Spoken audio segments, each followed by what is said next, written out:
To me, to me, Timmy? to me, Timmy. To me. You. To you. Sorry. to me, this is the catchiest song, and it shouldn't be because it's not like a pop song. There's no reason why it shouldn't be catchy. It is the same riff all the entire day long, time. So. all day long. I'm like, But that's also when we started playing it. So I wrote the riff. I wrote the bam, ba da ba bam, bam, ba dum, and again, that was from the powers of the SG. It all happened pretty much at one jam session without lyrics, because I played the riff, we all played it, and we were like, "This is heavy and fun." yeah, Love it. But at that same jam session, I presented that heavy riff, and then we were all like, like what else is gonna happen in the song? And I was like, well, I have another disgusting heavy riff, but it may be too heavy. And then I went the don don don don don don don don don bam bam bam.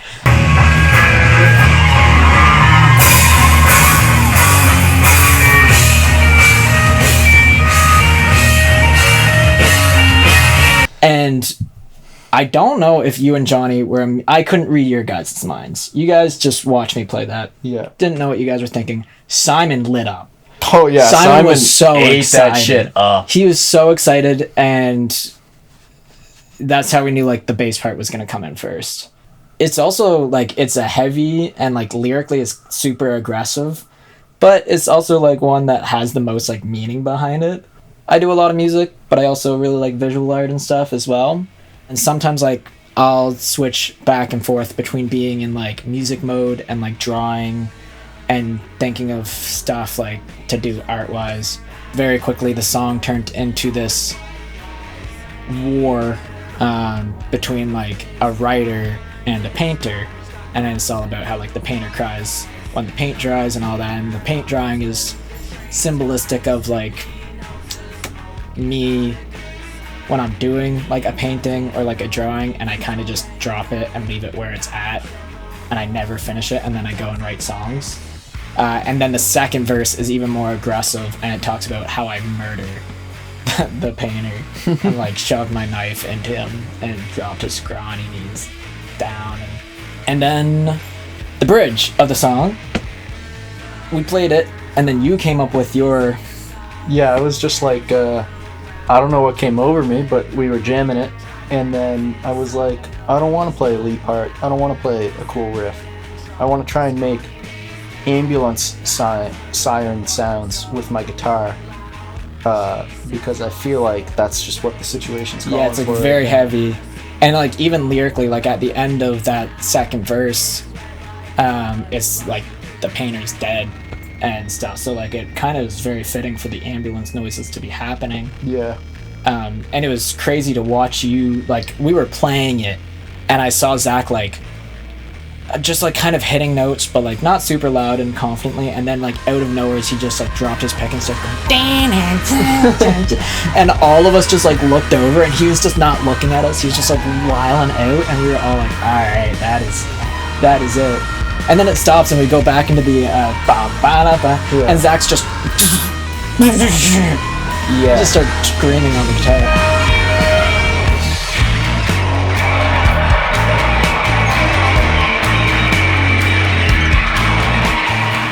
That song is fun to play because in that part I just do whatever, and it's usually just punching my guitar or Making just like noise, running the pick all up and down the strings, or just like shaking it. I don't know. I just making death noises. Yeah, I just make noises. I started the demo and sent it out, and then Zach sent it back with like his parts and Simon's bass and Johnny's drums in a demo version.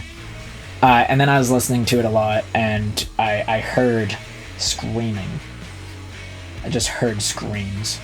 So I looked up some screams, specifically like bear attack screams. Yeah, you just found the audio of a man being just attacked by a bear. And that was there, and I remember sending Put it in the demo and I put it in the demo, and I was like, guys, I felt like something was missing, sent it, and they're like, this is insane. This is nuts. Why would you do this? This is great. Why would you think of this? You are demented, but also, yeah. But yeah, then we went into recording it. And when we were recording that, we were like, we need to get rid of the audio of a man being attacked. We can't use actual a man audio. actually We being do attacked have by a we bear. do have That's some immoral. like moral. That's just fucked up, man. That was you were like the fact that I put it in there was already like too demented, but it was just to get an idea across. I also told Zach that we would never talk about that, and then I told Dylan. and then you told so many people, and I was like, Dylan's the only person I've told. I've told others. Oh, well, that's on you, man. We told Dylan, and Dylan was like, oh, okay, cool. But in the demo, when we were in Zach's closet studio in Fredericton, and we were like, let's get rid of that. We do need screams, though, so Zach handed me the mic, and I have never screamed like that in my life. It was crazy.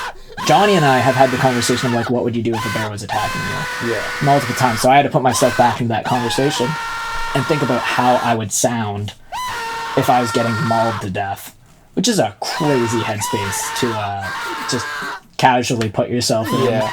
And I remember just screaming, looking at you, and then out of like, I got so into it that I screamed like, help me.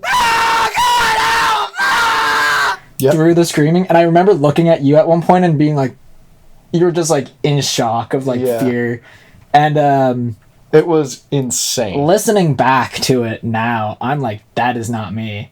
Like that's me. That's the sound I'm gonna make when I die.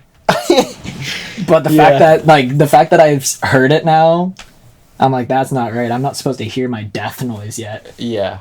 That demo version, by the way, is the version that I did not do it again. Yeah. No, if I had done it again, that's the one that you. that was a one take. Yeah, that was one take of me screaming. But yeah, and then that was like also mixing it with Dylan was easy because we were like this heavy. Just make it heavy. Just make it loud. Yeah. And when you say mixing it with Dylan was easy, you mean for us? For us, we Yes, sat yes. back. We just said things to Dylan, and Dylan made all our dreams come true. Yeah. He didn't break a sweat. No. Couldn't have been that hard. Couldn't have been that hard. Right, Dylan? Initially, the song ended with us just all hitting one big E flat and letting it ring out. And then one day, I had the idea that we should have like a few blast notes. Like we hit the let it ring out, and we go. Every time we did it, we like kept doing it longer. And then when we did the bass, Simon just like played it, and then I was like over on the ground at his pedal board, twisting all his knobs for him. A lot of that happened. Yeah. And he's got, the thing is, Gregor's got a lot of guitar pedals.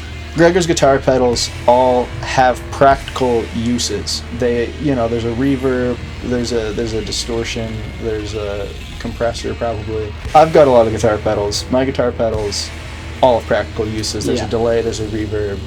Simon, he's got one called the Total Sonic Annihilator.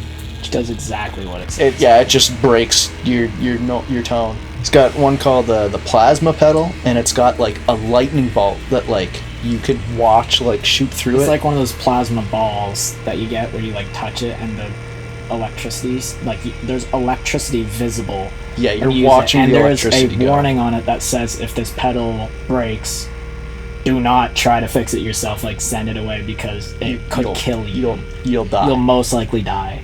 Simon's got crazy pedals that make Bad noises.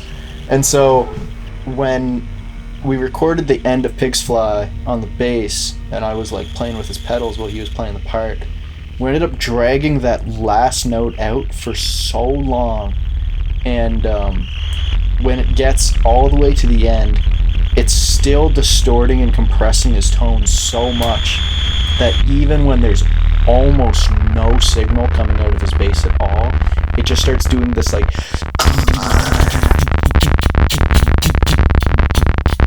Just like fighting to stay alive.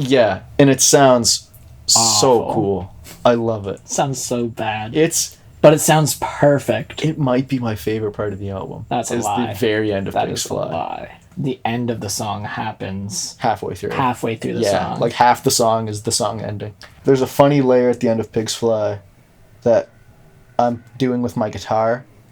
That I think when we were recording, we just called the layer like ghost voices or ghost something. noises let me out. They're angry. Yeah. And There was no other way to describe it. yeah, ghosts in the room started trying to communicate with us through the guitar, And they did. and it was fucking crazy. It was, they made me feel like I was gonna, like, dissolve.